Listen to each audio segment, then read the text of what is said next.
Hello दोस्तों, welcome to अड्डा 24/7। तो सर्कल बेस्ड ऑफिसर की post state bank of India निकालता है, the largest public sector bank of a country. और इसकी तैयारी अब चलनी शुरू हो चुकी है जोरों से because of the upcoming examination. Now today in this video मैं आपके साथ बात करने वाली हूँ the salary that you get as this officer post जब आप ले लेते हैं सीबीओ की, और साथ में क्या क्या पर्क्स मिलने वाले हैं। लेकिन उससे पहले मैं आप लोगों से रिक्वेस्ट करूंगी, अगर आपने अब तक हमारा चैनल नहीं सब्सक्राइब किया है तो ज़रूर कीजिए। आप मिस आउट कर रहे हो बहुत अच्छा कंटेंट, बहुत अच्छे वीडियोस। एंड हमारी मोबाइल एप्लीकेशन तो मस्ट है, उसमें अगेन बहुत अच्छा कंटेंट है जो आपकी पढ़ाई में काम आएगा। And you can also get access to the paid course. हमारा सीबीओ का कोर्स चालू हो चुका है, ठीक है। तो चलिए फिर शुरू करते हैं आज बात सीबीओ ऑफिसर की सैलरी एंड पर्क्स के बारे में। मैं अलग अलग वीडियोस बनाती रहती हूँ जहाँ पे आपको डिटेल्स मिलती रहती है अबाउट दीज डिफरेंट थिंग्स, पर आज सैलरी पे बात करनी जरूरी थी क्योंकि बच्चों को ये कंफ्यूजन रहता है कि पीओ से कैसे अलग हैं, या एक पोस्ट ऐसी वर्दी है भी या नहीं। तो सबसे पहले सैलरी बताती हूँ, फिर आपके कंफ्यूजन दूर करूंगी। तो एसबीआई सीबीओ की एक ऑफिसर की ग्रॉस पे है 90,000। तो give and take it is somewhere around ₹85,000 आपको मिल जाते हैं आराम से, ठीक है।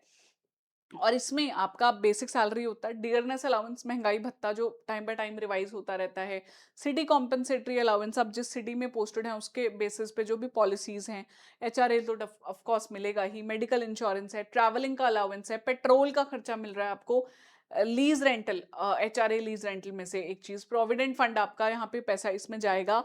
और इसके अलावा एनपीएस एलएफसी, तो ये सभी मिला के लगभग इतना पैसा बनता है और आपके हाथ में 80-85 के आसपास आ जाता है पैसा, ठीक है। Which is and this job is not only about salary, you must know that, because अगर आप एसबीआई ज्वाइन कर रहे हैं सर्कल बेस्ड ऑफिसर की तरह, तो you are already scale one officer, junior management grade scale one, and of course there is scope for growth as well. आगे तो बढ़ोगे ही आप। अब जो कंफ्यूजन है कि क्या मुझे ये पेपर देना चाहिए, अगर आप इस पेपर की एलिजिबिलिटी फुलफिल करते हो, 2 साल का एक्सपीरियंस मांगा है इन एनी आरआरबी और शेड्यूल्ड कमर्शियल बैंक, अगर आप करते हो एलिजिबिलिटी फुलफिल, आपको ये पेपर देना ही देना चाहिए क्योंकि स्टेट बैंक ऑफ इंडिया है वो।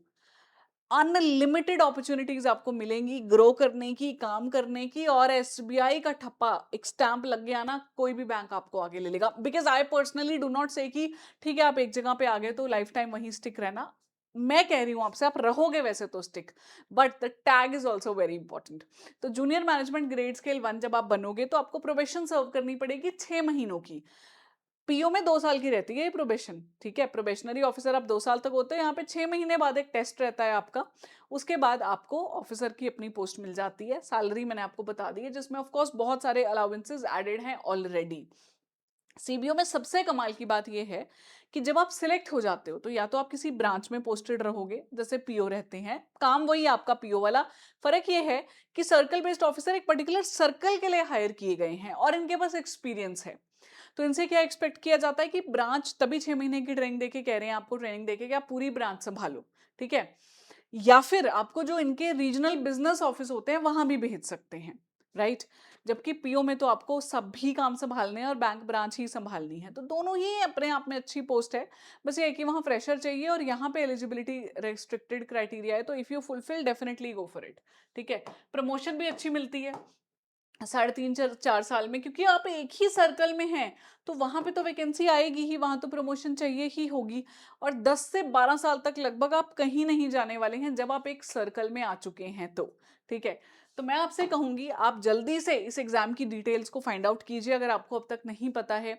ये 3 स्टेजेस में एग्जाम होता है। सबसे पहले प्रीलिम्स एग्जाम, जिसमें ऑनलाइन आपके एमसीक्यूज आते हैं प्लस इंग्लिश का टेस्ट रहता है डिस्क्रिप्टिव का, ठीक है। जो बच्चे ये निकाल लेते हैं they go for the document verification screening, जिसमें सारे डॉक्यूमेंट्स ही वेरीफाई होने हैं आपके।